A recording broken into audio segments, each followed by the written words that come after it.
I am truthfully, I'm not going to answer your question. I'm stuck on the fact that it sounds like you're saying Real Housewives is like a series. Like it's like every year, like more. Oh no. Woods, are you that Because disconnected? What in the world are you referring to here? I Talking about the Real Housewives definitely, franchise? You know there's I, multiple cities, right? so yes, but that's because I thought it was like a real world thing. Like that just they do 1 year with these Um, people and then they get famous if they're mm, like on the, but it yeah. doesn't, It's amazing. No, these so I've, people I mean, are it's famous. occasionally you meet someone who you think, "Oh, do they live under a rock?" Like I was it's trying to, it's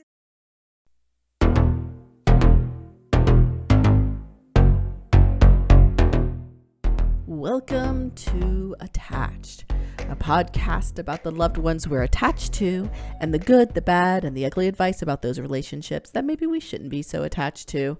We here at Attached want to share ways to enhance your relationships and debunk all of that bad relationship advice using science. I'm Dr. Patricia Robertson out of the University of Tennessee. and I'm Dr. Sarah Woods at UT Southwestern Medical Center. And I'm Dr. Sessa Nagash from San Diego State University. Today, Sesson will bring us a conversation about the Real Housewives of New Jersey and relationships with in-laws. Ooh, thrilling. My in-laws just formally moved in next door to me, so I'm really excited about this. Then we're going to jump into our academic deep dive segment and discuss a new academic article. Your suffering is my stressor. Pro-inflammatory gene expression rises with spousal distress in middle age and older couples. And then in good or bad advice, I'm going to bring you guys, I know you're excited. It's been a long time. I'm going to bring you some TikToks to discuss. Whoop, whoop. If you have any advice you'd like us to talk about, to send it to us.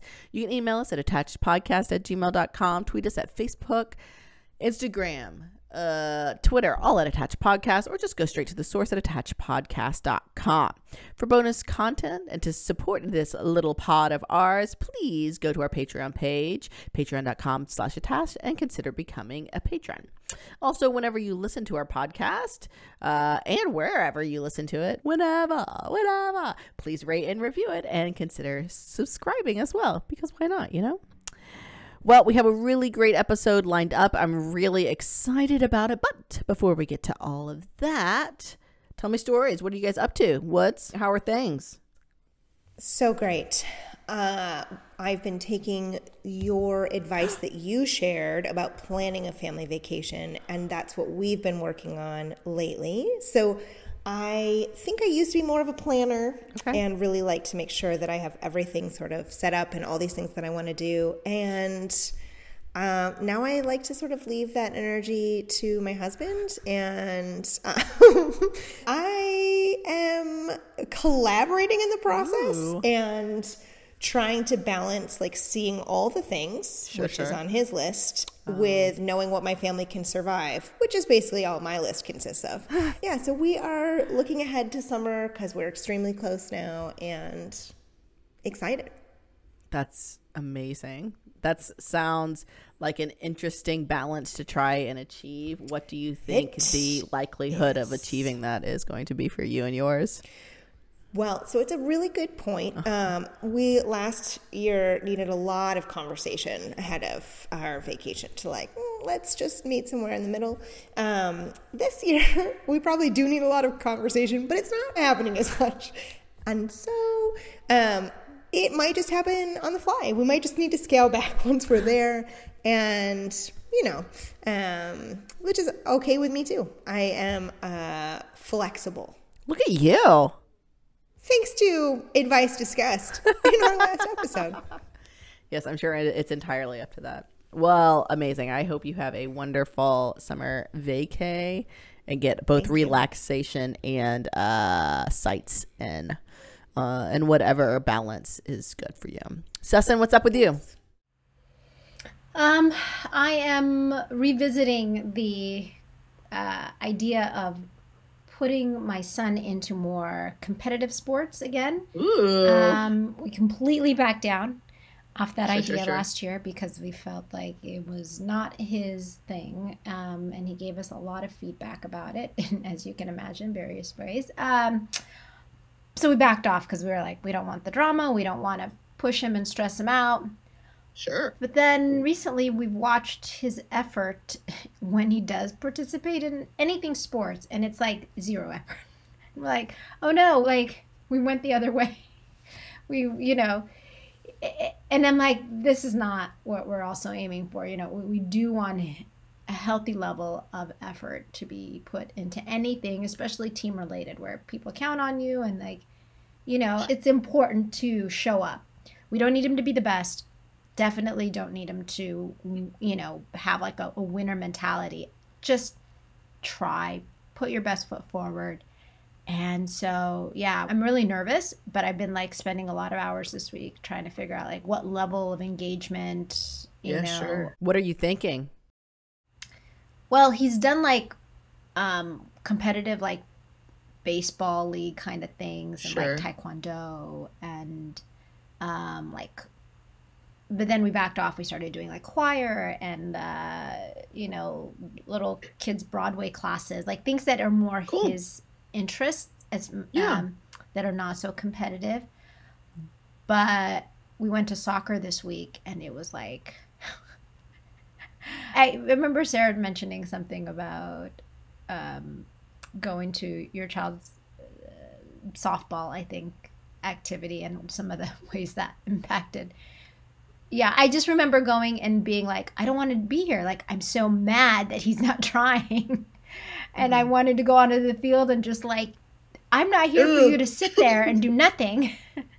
Literally just. You're embarrassing me. It was beyond that. It was just more like, get off the field if you're literally going to get in the way of these children playing. Oh, man. That's amazing. And it's amazing because we've been doing it for 3 years. And it's like, I don't know what's happened. So I'm like, we are definitely, having conversations with him and trying to figure out what that balance looks like. So Yeah, it's hard.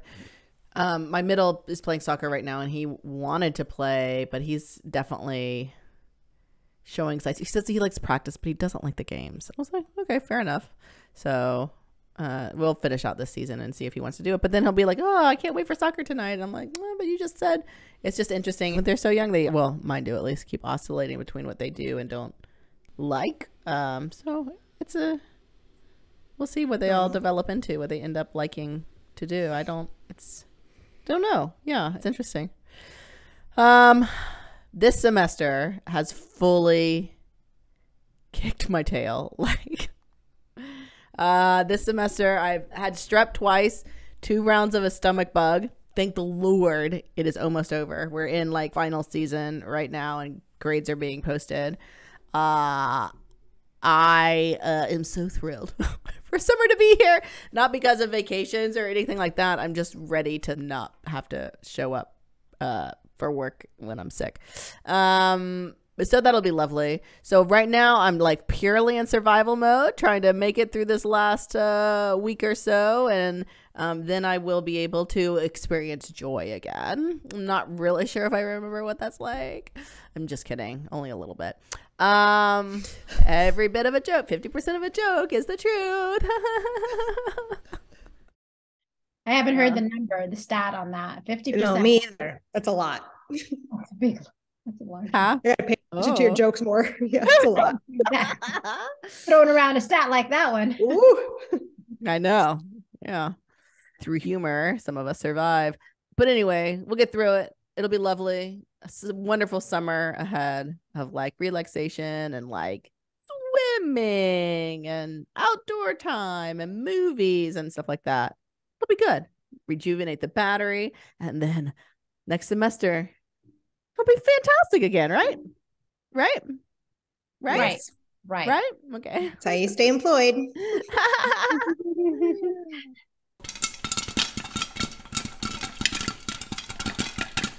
First up, poppin' culture. We learn about relationships from our friends and families, but a lot of what we think about love and relationships come from what we see in pop culture. For this first segment, we take a moment to highlight events in pop culture that influence people's lives and how we view relationships. Sesson, Housewives, they're real. What you got for us? Yes, they are, sort of. We'll see. So, those of you who follow the Real Housewives series on Bravo are familiar with some of the cast, some of the areas. New Jersey has been on for a really long time. And if you followed that series, essentially from the beginning, there has been like this ever eventful relationship between two of the cast members who are sister in laws, like Teresa and Melissa.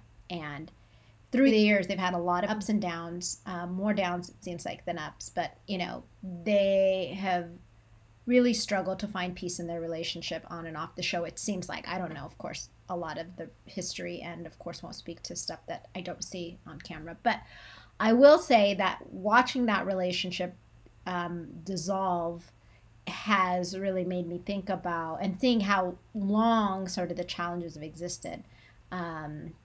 Has really, made me think about like the impact of in-law relationships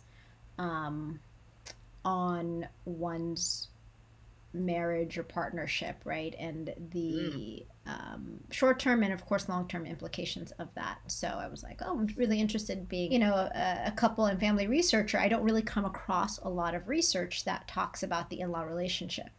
That's true. Perhaps you two are more familiar, but I don't. And so I sort of did a little digging to like try to see what some of the research says about it. A lot of the research that I found, the scarce research that exists, are either focused on really small samples, looking at particular ethnic groups, but not a lot of like substantive data around that. And it's interesting because it's such, I think anecdotally, when I look at it, I see just how much it can impact sort of even the day-to-day lives of families, particularly those couples, spouses that have in-laws really nearby or living with them, which is really common in many cultures, and expected. But, the power of the in-law relationship is particularly strong in some cultures where there's expectations that family really is involved in a lot of the decisions that happen in the family of procreation. So I was thinking, gosh, when these relationships are stressful or difficult early on and continue to be that way, just how much over time that impact can show up in relationships. And it can even impact whether or not somebody ends up dating someone, right? A lot of the feedback you get about the relationship you're in comes from your family. But then to see a couple decide to be together, make that commitment, and then to see those relationships continue to have an impact, I thought was something we could maybe highlight today briefly. So I don't know if you both have any thoughts about what you have come across, your understanding of those relationships. Woods. I am truthfully, I'm not going to answer your question. I am stuck on the fact that it sounds like you're saying Real Housewives is like a series. Like it's like every year, like more. Oh no. Woods, are you that disconnected? What in the world are you referring to? You're talking about the Real Housewives franchise? There's multiple cities, right? So yes, but that's because I thought it was like a real world thing, like that just they do 1 year with these people and then they get famous if they're like on the, but it doesn't. It's amazing. So, it's occasionally you meet someone who you think, oh, do they live under a rock? Like, I was trying to understand. It's very rare. Awesome. And especially like how frequently I talk to you. Like, it's very rare that you shock me. I would say I'm speechless, but obviously I'm not. This is amazing, Sarah. I think I'm sorry. We should study you this level. This is fascinating. Like, I don't watch them, but I know. I thought like that they were still in the news sometimes because they got famous off like their season. Sure. I did not know. It's franchise. So there are like multiple shows. There's Beverly Hills, which was the original. New York, New Jersey. Orange County was the original. New York was the original. OC was the original. It wasn't, I'm terribly sorry. Yeah.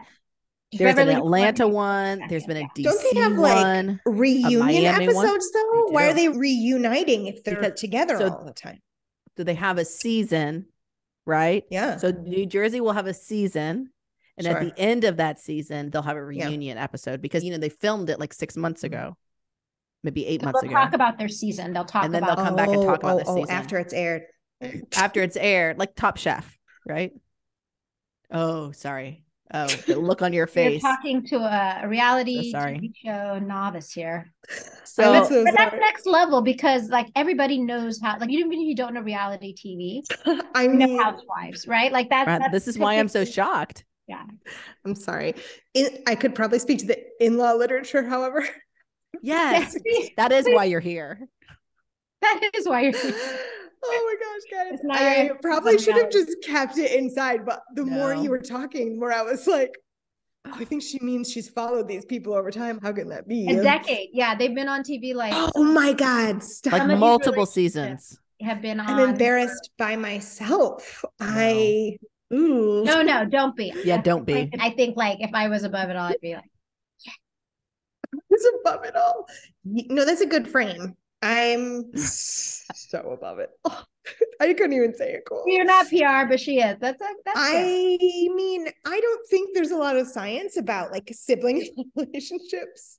There's not. I'm just going to circle back to that question in Yeah. particular, but I do agree that that's really an interesting sort of gap in the research about what we know about how relationships work, because for so many people, especially adults that have come in generations before us, they on average had, fewer only children. And so you are tending to grow up with not only your own siblings, but if you partner, then you are growing up with your partner's siblings as well. And those can be pretty large and looming relationships in your life. And you're right. I don't know that there's a lot of research on that.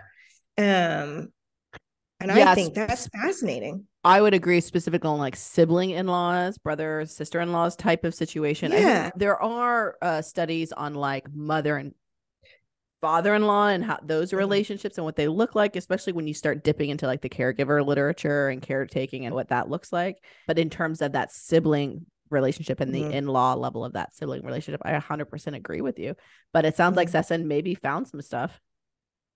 Yeah, for someone to explore. I think especially because if you have really close sibling relationships and then, you find a partner, you court, you decide to marry, and to see that sibling relationship shift and change and the impact that change sometimes can have in terms of like the level of reactivity to that can play out in the marriage. There's no real clear path for how to navigate that. I think a lot of people just try to figure it out as they go, of course, and find that it's harder than it looks, right? To see your sibling who you're best friends with or really close with sort of adopt a closer relationship, more intimate relationship with someone else, and to see a role in that, their lives change, and knowing how to navigate that and how to be involved and integrated in that. It doesn't feel like there's a clear path to that or formula. So I think it perhaps also really throws off couples when they're trying to decide like, okay, how do I include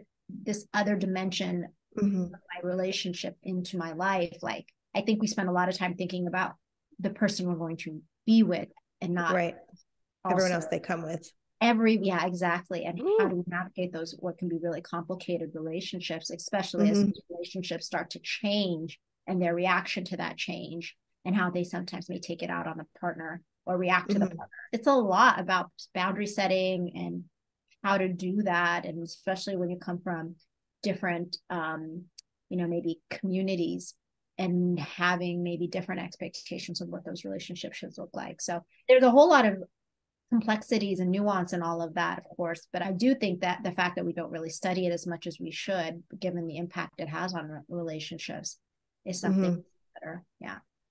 Well, we did this, I want to say it was season 2, but it might've been 3. We talked about research where they looked at couples, like partners' reports of their own closeness with their families, but also their in-law families.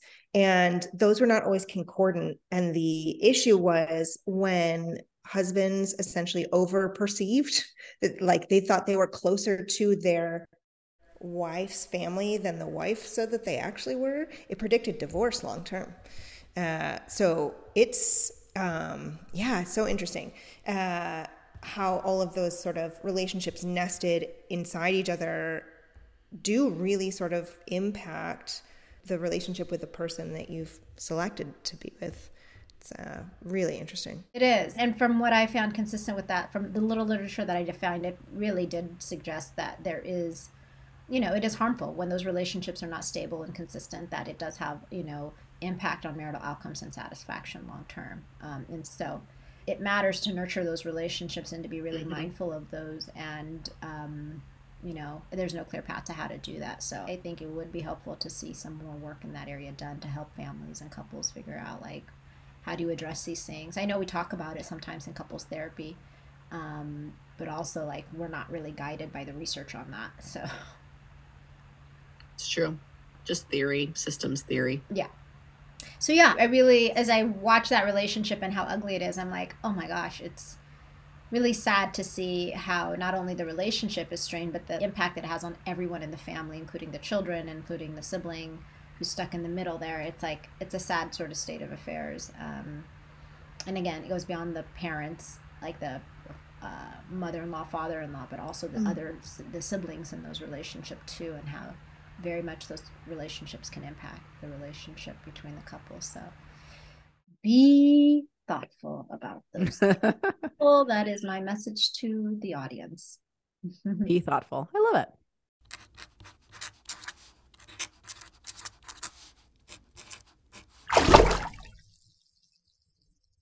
In an earlier episode this season, episode 14 that is, we discussed a new research article exploring how couples cue into coping with stress together by potentially hearing changes in their partner's vocal arousal due to stress.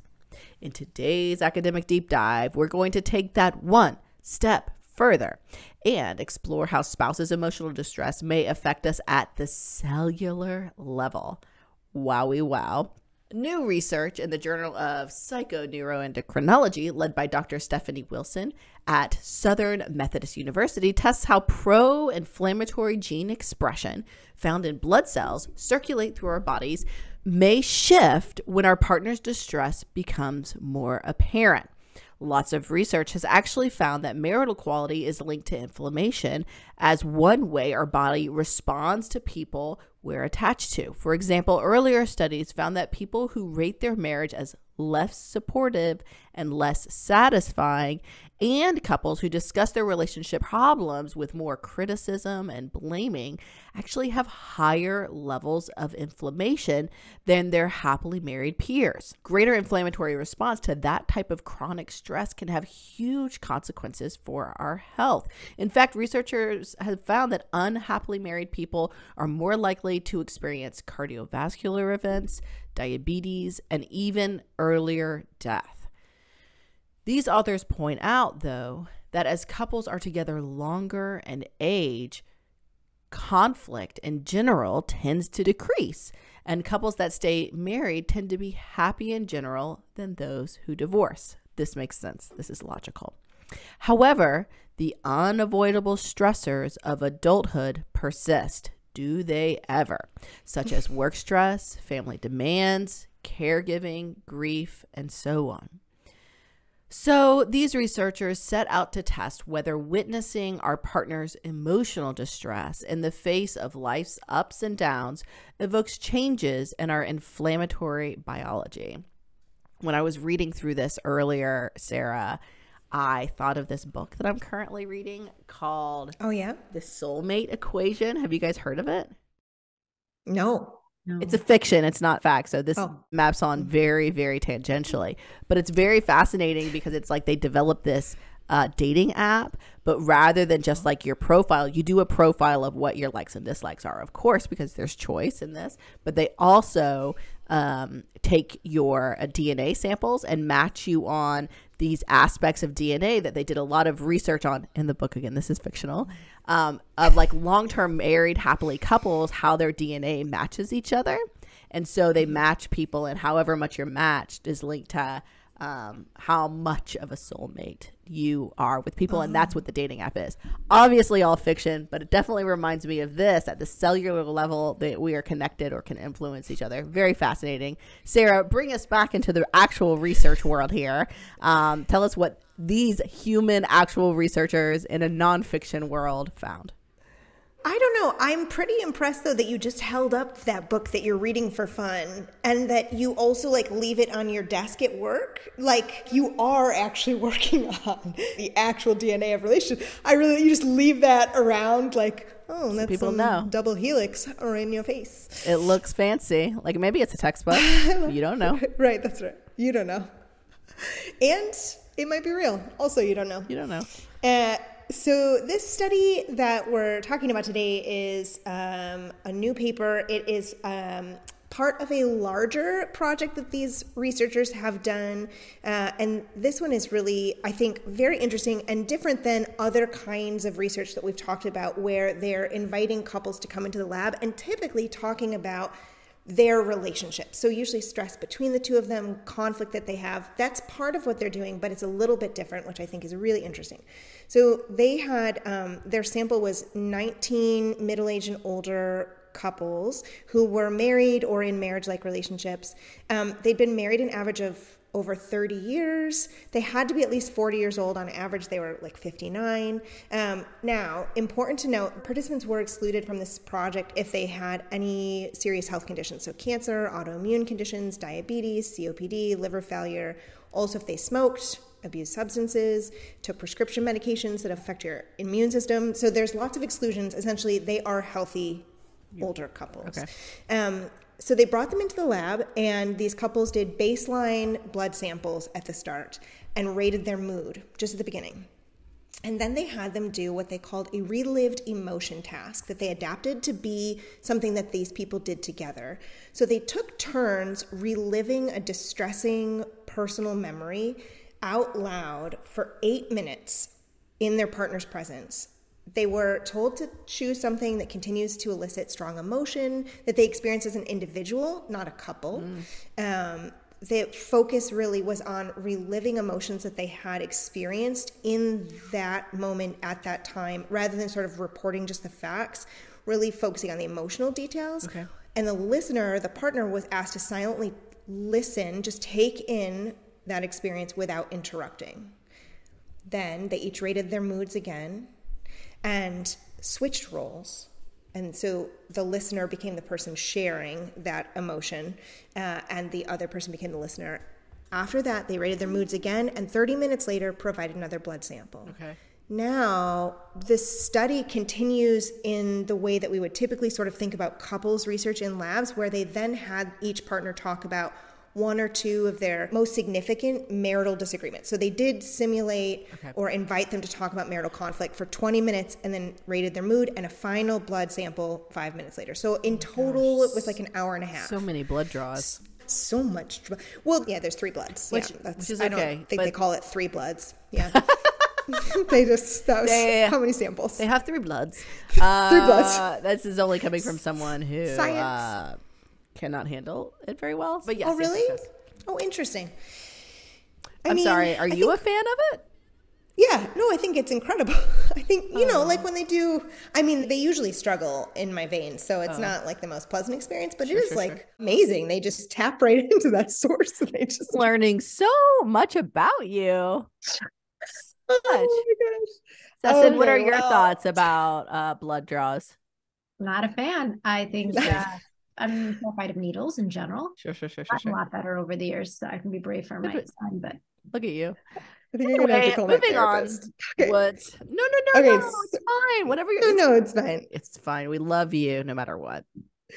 So the researchers in this study took all the bloods and then they used video recordings of these interactions and they rated the emotional intensity that was experienced when they were disclosing that, as well as the marital disagreement. So they looked at observable signs of somebody being really emotionally upset, crying, facial expressions, vocal cues, and also that relationship distress, like hostility and withdrawal. And what I thought was interesting is that half of their sample showed overwhelming emotion, is how they described it, recalling that upsetting memory. Even though almost all of them had talked about that experience with their partner at least a handful of times. So, which is not only sort of suggesting that what they invited them to do in the lab worked, right? They were able to produce the emotion that they needed to, but also talking about something many times doesn't mean that all your emotion is gone, right? Like that's still some, I mean, obviously, but sort of important for what they found too, I think. So they looked at that pro-inflammatory gene expression, which for those of you who are not familiar with it, I laugh because I'm one of these people. They looked at this specifically because it has like a really rapid response time, meaning that the reaction in our bodies can take place within minutes, and really sort of captures changes in immune cell components of inflammation that are circulating through our body. Wow. Using RNA transcripts, which is not something that I use, and I wish I was cool enough to do that. What they found was that spouses disclosing an upsetting memory, where the researchers rated that as having greater emotional intensity, their partners had larger increases in pro-inflammatory gene expression, not just half hour after that was done, but also an hour and a half after that disclosure. It stayed elevated. And what they also found was that listening partners who experienced more severe, more intense negative emotional responses to listening to their partner, they rated their mood as more sad or irritable or upset after listening to their spouse disclose what they had gone through, also experienced larger increases in that pro-inflammatory gene expression an hour and a half later. And that effect was true even after talking about the marital conflict, meaning they accounted for any of the emotional intensity that they experienced in talking about the disagreements that they have as a couple. That response they experienced in listening to their partner talk about something that they themselves went through lasted. What I also thought was sort of interesting, they said almost a third of their couples exchanged 30 or more hostile remarks during those marital disagreements, like one or more a minute. I know, I was like, well, I feel like there's another study in there about like these long-term married couples who are otherwise reporting they're super satisfied, showing up in these conflict conversations being rather hostile. So I do think, I mean, the researchers themselves speak to this, of course, that there are some limitations about this. Is mostly a non-Hispanic white sample. They're highly educated, they're highly satisfied, they're healthy couples. But even in the face of being really healthy, what they found was that witnessing our partner in emotional pain elicits a cellular reaction for us. And even more so, the more upset we get. And that is for these happily married couples. And regardless of how much hostility they experienced in those conflict interactions. So, I mean, what's I think important is that inflammatory reaction didn't downregulate. It persisted for what I would think would be a long time after that sort of initial upset and those conversations. And that was even though they talked about it many times together. And this is for, I mean, I think it really is a really lovely example of how powerful our relationships are and how much our own experiences can affect the people we're with. That can, I mean, inflammation can convey a lot of risk for our long-term health conditions. Yeah. And so when we're both sort of chronically stressed, it's not just about our relationship being stressful, it's also the stress that I bring to our relationship that you might not have ever even experienced directly, right? That we have the power to impact each other on such a microcosm of how our body responds to stress. I think ideally also points to we also have the ability to heal each other if we also focus on healing ourselves and our relationship. Really fascinating research. It's absolutely incredible, and it also points to kind of the importance of the work like that we're doing and others are doing of these couple or dyad based like healthcare interventions, particularly with chronic conditions or cancer or I've seen diabetes too, because it's not just that individual patient who can impact the management and outcome of whatever they've been diagnosed with. It's also clearly from this research, their partner, and I'd be interested how this extends to family members, close family members, can also impact your health and well-being. And we know inflammation and a lot of those other things are linked to poor capacity to manage diabetes, hypertension, a lot of these cardiovascular diseases that you mentioned. But we also see higher inflammation linked to chronic pain in breast cancer patients or challenges with pain management too. So I think this research is really fascinating because it informs a lot of, or supports, or informs a lot of kind of family or dyadic based interventions for these chronic conditions. Well, and you're right that, I mean, this was a selection of healthy couples, but they were aging couples. They're going to be experiencing more aging-related stress as they get older, and that's going to include, at some point, chronic health conditions. And if we're only paying attention to the people who are stressed by those chronic health conditions and not paying attention to how witnessing your partner go through that affects their partner, then you're also missing potential areas where you can sort of prevent worse outcomes for the couple, but also for both partners, which when you're aging together, that's a really big deal. Wow. Of course, I support everything both of you are saying and think with regards to the power of relationships, just how much the study really speaks to, you know, I think a lot of the time when we talk about relationships, we sort of separate that from physical health outcomes. And it's really clear just how much it's related, and how when we take care of our relationships, we're really taking care of our bodies. You know, I wish we could really communicate that into the mainstream in a way that people are able to really hold to, because I think so many times they don't think about their well-being in the context of their relationships. And I mean, we know this from, you know, also research agencies, like they don't really support or necessarily like really look at relationship factors as important, right? It's always like the secondary, this related, but still not as important as looking at direct clinical or medical outcomes. And so I'm excited about this kind of research because it really reinforces what I think some of us know and struggle to really get the mainstream to really understand about the importance of really addressing interpersonal dynamics, particularly couple relationships, and just how, and it also still, you know, hearing that, it's like, it's a little also overwhelming because you think about just how much effort it does take to really figure out how to actually get couples to really find healthy, effective ways of supporting each other.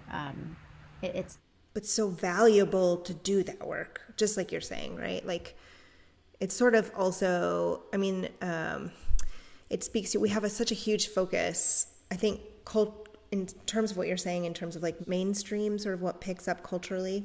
I don't know why I'm speaking to that. However, there's a large focus on self-care, right? And sort of taking care of yourself and setting boundaries and paying attention to what you need in the moment. And that's incredibly important. And also, one of the most powerful ways that we can take care of ourselves is through taking care of our relationships and being present for each other and helping each other to sort of regulate our emotions when we are experiencing these really distressing life experiences, and that stress obviously persists. We can continue to take care of each other, and that has a lot of benefit. Absolutely. And I think sometimes the advice about taking care of your relationship sometimes gets translated into taking care of your partner, right? But that's not what that means. Of course, take care of your partner, but it's the relationship. Think of the relationship as like a third piece of this, right? There's you, your partner, and then the relationship together. That's really an important piece. It's not like you give more to your partner. That's not what taking care of the relationship means. It means both pour into the relationship, and how you communicate, how you show up for each other in a bi-directional way is what we mean by taking care of the relationship. Yeah. I think about like individuals who suffer complex trauma or trauma just in general who go untreated, right? And how if they would really understand what the implications are to their partner, like really like this has health implications for somebody you really care about. It's a different approach to sometimes getting them to maybe want to do that work, because I think trauma work is just so difficult and scary to consider doing on, you know, for yourself, even if it means healing and improving. Like they're still going through that process, but it's somewhat of an additional incentive. Like, it's not just about your own healing, but it's about the health of your partner. That's a different message, right? That's a different way to approach it. It's multiple ways in which it can benefit your life and the life of others around you. So yeah, I think that's really important to consider too. For me, it gives me something to add to my list of things to say to people when they're, I don't know if I want to do this. I don't know if I'm interested in doing this really hard. Well, there's this benefit now that you could consider. So I like these kinds of research projects because I think it really pushes us to have a more grounded way of really promoting the work. So good. Yeah, thank you. Inflammation is scary. So anytime you throw inflammation out there, it's like, oh, say more. My bloods. Ooh. Yeah. You sounded like a vampire then. I did. Sorry about that. Woohoo! Boo! Woohoo! Yeah! Finally, time for good or bad advice, where we talk about pervasive relationship advice in our culture. We hear relationship advice from parents, families, and friends, all of the families. We see advice about how to be in relationships from movies and TV shows, and we read endless advice spewed at us on all of the social medias, blogs, and those numerous top 10 lists. But a lot of it just isn't actually good for our relationships. This is the part of the show where we use science to decide if the advice is good or bad. If you have seen or heard some advice you'd like us to talk about, send it to us. Email us at attachedpodcast@gmail.com or get at us on Twitter, Instagram, or Facebook, all at Attached Podcast.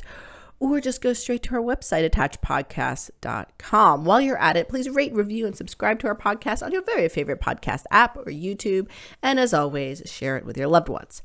Also, some fun good news. We have a good or bad advice bonus on our Patreon page for our Patreon subscribers. If you want that sweet bonus content and support this podcast, please become a member at patreon.com/attached. So today we're going to go back to one of my old favorites, TikTok. So this first one is an interview with Keira Knightley of Pride and Prejudice fame, talking about motherhood. This is the other thing about making it look easy and trying to say that it's all fine, is that it takes your achievement away. Because actually it's not easy and it's really difficult. And I'm speaking from a place of incredible privilege where I both have an incredibly supportive family and I can afford really good childcare. And it's still, when you can have those two things, it is still phenomenally difficult. I think where it gives you strength is that you go, but I'm doing it. I'm not doing it perfectly. And there are days when I feel like I can't do it, but I am doing it. That's strength. It's not strength if something's easy.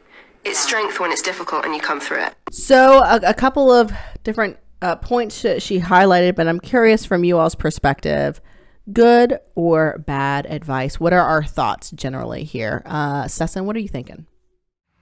I mean, anytime I think, the idea of really being encouraging of yourself or kind to yourself, compassionate, when you're doing, something like parenting, for example, it's important to do. I mean, it gives you motivation. It gives you, it's good for your well-being overall. I think, the research shows when you have doubts about your own ability to parent, it's harder to do it and you struggle more. So I like the advice. I think it was multifaceted message, so I don't know that I tracked all of it, but I think the overall suggestion or idea was that just be encouraging. Yeah, exactly. And she was a little bit talking about, I assume the interviewer said, oh, you make it look easy. You make motherhood look easy. And so she was pushing back and kind of criticizing this idea of the phrase, you make it look easy, kind of takes away the work that you've done. And so I think that was a little bit of what she was pushing back as well. But I agree with you, like recognizing the work that you've done and kind of, to be positive, I think is really important. Woods, what are your thoughts? I firmly agree with what she's describing. It's hard to imagine that anyone is necessarily communicating that like, oh, this is really easy. Parenting is like super chill.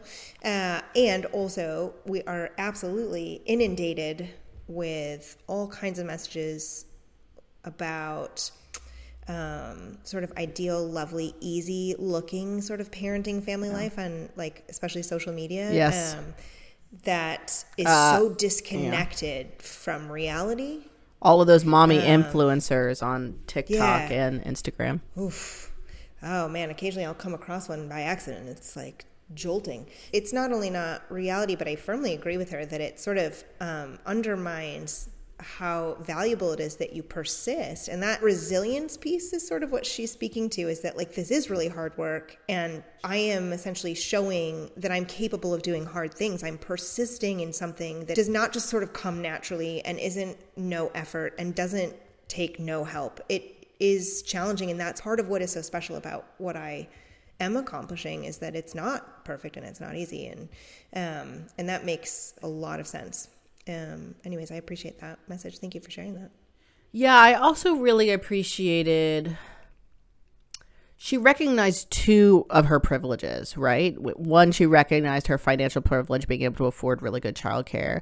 And the other one she recognized, I don't think I hear a lot. She recognized the privilege of having a very supportive family, which I don't think we hear, particularly in the media often, how unbelievably valuable it is to have supportive family or a chosen family to help you through this parenting journey, because it is so challenging and you do need help. And of course, how privileged it is to be able to afford childcare, especially for young children, not non-school age children.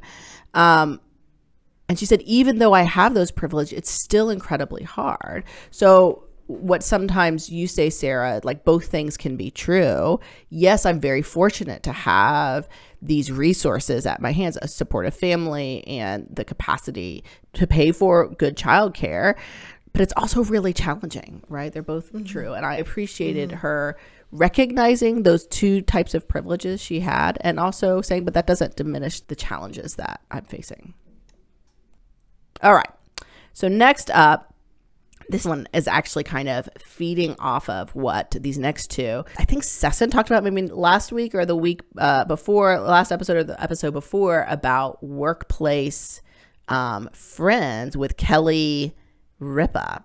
So this is Kelly Ripa talking about workplace friends, but not really. It's TikTok doing TikTok and having two different people stitching it and telling their opinion about what Kelly was saying. Are you guys ready? Work friends are crucial for your health. It's called trauma bonding. We're bonded by trauma. You know? Thoughts? He did not like what Kelly Ripa said, just for the record. Or is he sort of maybe more so commenting on his own workplace experience? I'm much more worried about her than that. I mean, what she's sharing seems like what we would say maybe very easily unattached. Is that like friendships in the workplace are critical and valuable? It feels like maybe he's sort of more so commenting on his own traumatic experiences in the workplace. And I would definitely not label all workplace friendships as trauma bonding. Really? Reject that idea. Okay. Yeah, no. You don't think we bond over the trauma of our experiences with work? So that's different. It's not the same thing. Okay, fair. Okay, tell me more about that. I mean, we would be. Wait, are we friends? I was just gonna say we would be friends. I was about to do the same thing, because I was going to say we would be friends even if work wasn't hard. And then I was like, wait, would we? We would, right? We would. Yes, we would. We wouldn't have an option. Just kidding. I'm not a friend bully. No trauma bonding. It's a different form of trauma bonding. You will be my friend. Uh-oh, it seems like you're circling back to trauma bonding. No, I'm not. Okay. Maybe as familiar with the idea of trauma bonding as maybe I should be. But I don't think we're only friends for the sake of surviving something that is traumatic. That's fair. And so... Okay. All right. Sesson, what are your thoughts? Okay. I mean, I typically don't prefer people just loosely throw out the word trauma. And I don't know if he was. I mean, Could have been real for him. right. But then he posted it on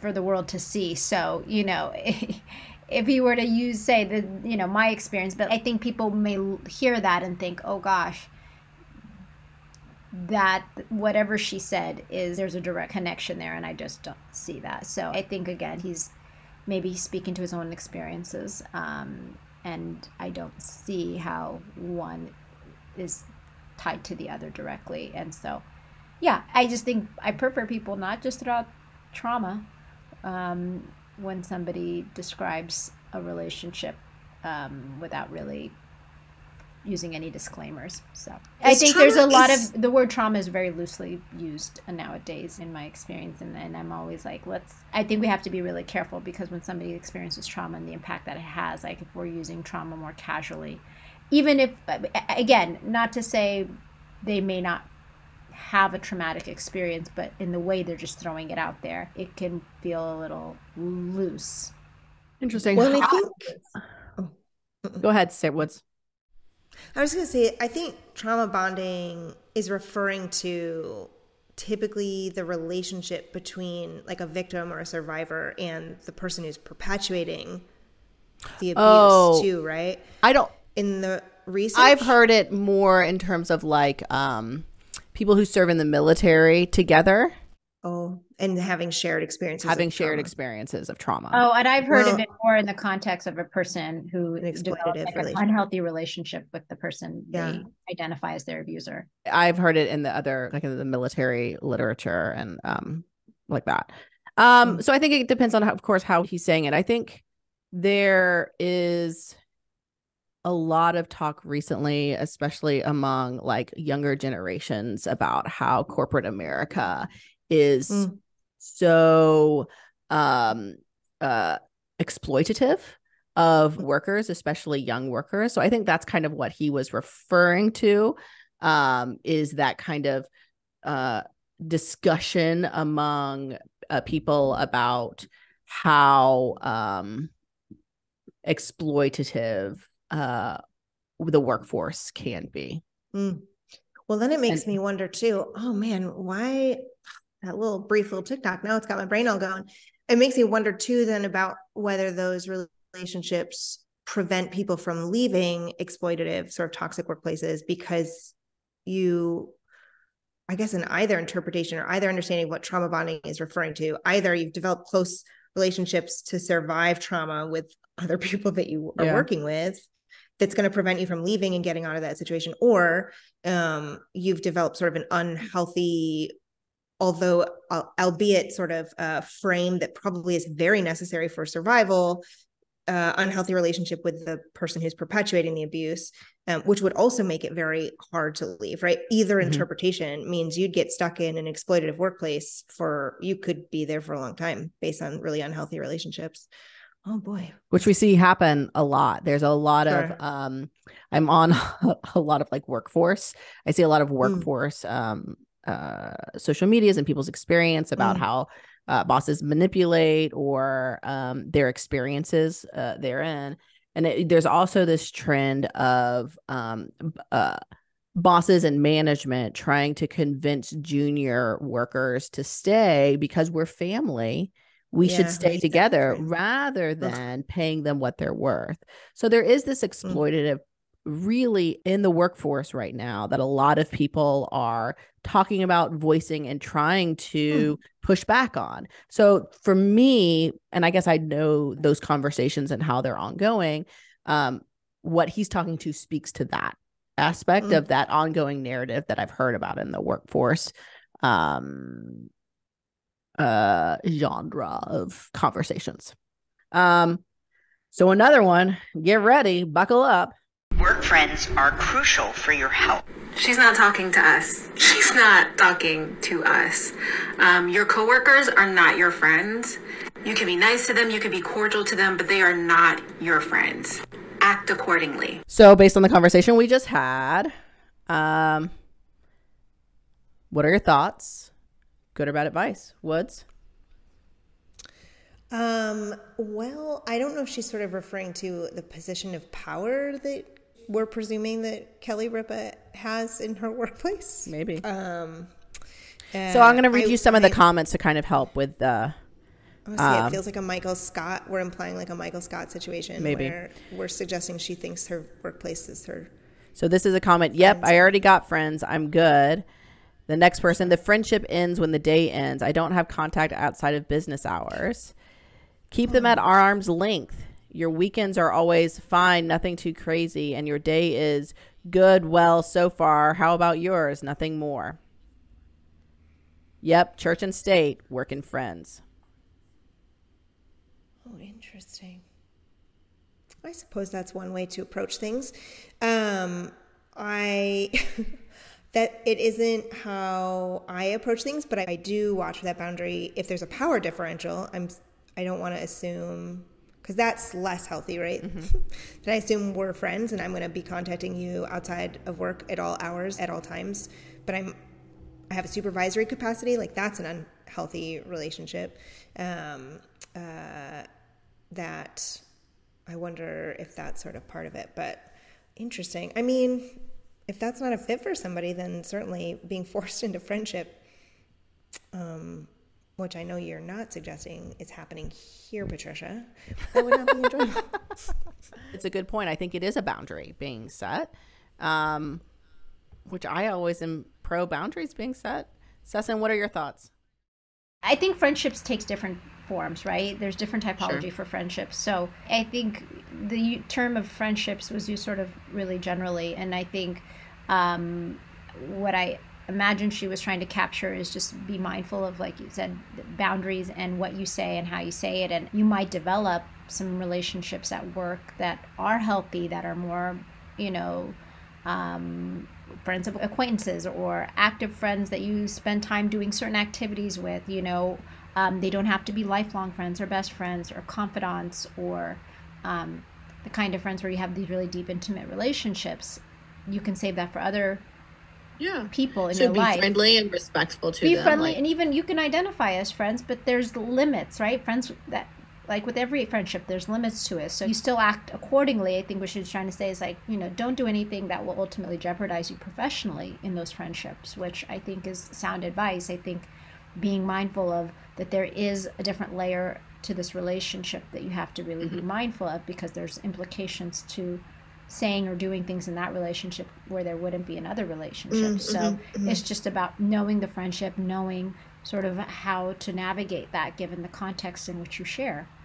So, which I think is important, just being mindful of all of those. And if that's a boundary you feel most comfortable setting, I think that's okay. Set that boundary.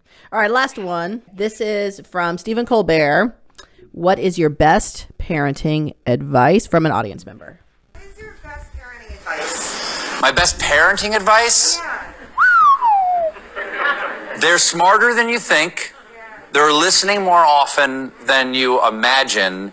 And your job eventually, I find, is to pay attention to who your child is becoming, as opposed to trying to make them into who you think they should be. And I would say, because there's so many data points there that you don't know about.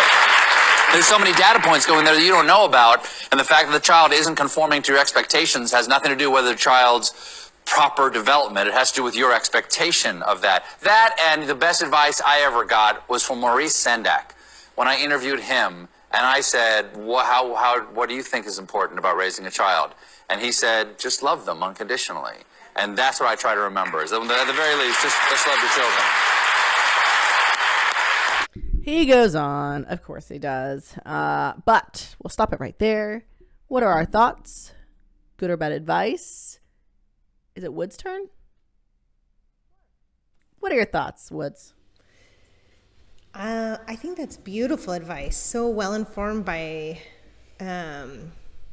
attachment relationships and what makes for healthy parent-child relationships, that unconditional love and providing safety and acceptance and understanding, and also really sort of reflective of, I think also like a developmental process in terms of we often have expectations that may or may not match who our kid is going to be just based on their temperament, but also their developmental stage. I think that's something that, at least personally, I feel like I have to sort of learn and relearn over and over and over.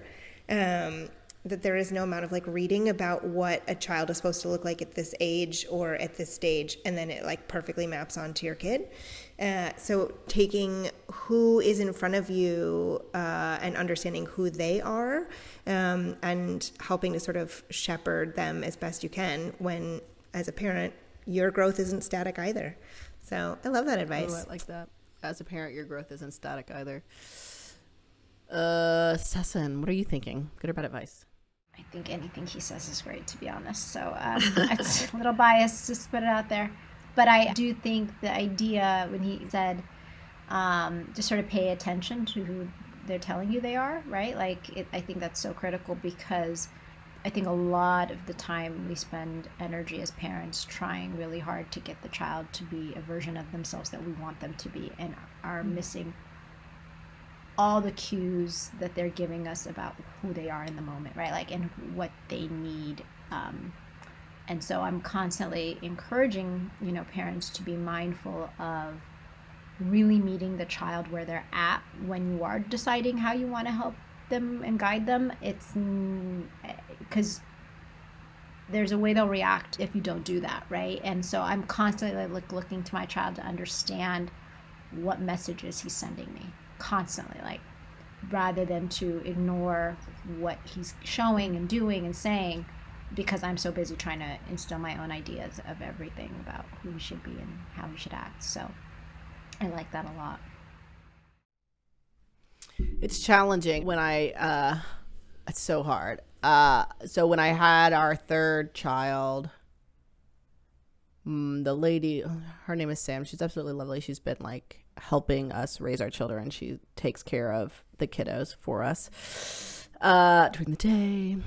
Anyway, she said, when you have two children, you inherently compare them to each other. And when you have that third child, it's much easier to let them all be their own person, because they all existed. It's just, they're all so different. So I always think about that and trying to make sure that I am not comparing them, and especially because they're all different ages, right? That's not fair to do. My 2-year-old is not my 9-year-old, believe it or not. And watching them be their own person, to develop their own identity and personality, both independently, but also in a reflection of how the other two are developing their identity too, because they're striving to be a different person as well. But so his words also make me think of what Sam said about that third one really allows you more easily to see them independently than the two. And I have, not that that's a reason to have 3 children by any stretch of the imagination. That's not what I'm advocating. But it was an interesting shift in my mind, going from 2 to 3. She did not tell me any words of wisdom for 1. So I'm sorry, I cannot impart that to you two lovely ladies. But she did say it from a 2 to a 3 shift. Thanks for listening to Attached. As always, remember, call us, email us, or get at us on all the social medias about any relationship advice you've received and that you're wondering whether to follow or pass on. We cannot wait to talk about it.